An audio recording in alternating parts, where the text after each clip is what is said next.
Here's why you need to take a break when you're arguing with your partner. I was listening to the Brene Brown podcast where she was interviewing Dr. John and Julie Gottman. They talk about the science behind why it's a bad idea to keep fighting with your partner.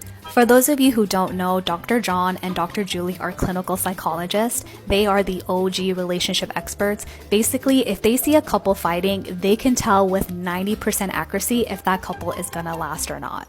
We've all been in this situation before. We're fighting with our partner, we're saying nasty things to each other, we're criticizing and it's getting a bit too much. You kind of want to leave the situation, but then your partner goes, you get your ass back here, we're going to fight this out. And here's what's going on in your brain if you keep on fighting. When you're fighting with your partner, your fight and flight mode gets activated. Your stress hormones are released and all the blood from your prefrontal cortex moves to your motor cortex. And what happens when your prefrontal cortex is offline? With less blood in your prefrontal cortex, what happens is you can't emotionally regulate, which means you can't speak to your partner calmly, you can't listen, you can't think creatively, which means you cannot problem solve when you're in that state. I mean, think about it. Tell me about a time when you stayed in a fight and it turned out great. This is why it's super important to take a break when things are starting to get a bit too intense. Give yourself 1 hour for your body to recover so that it's no longer in that fight or flight mode. Try not to rehearse things that you want to say or think about the fight because that will make you stay in that fight or flight mode. It's important to just distract yourself by reading a book, watching TV, or going for a walk.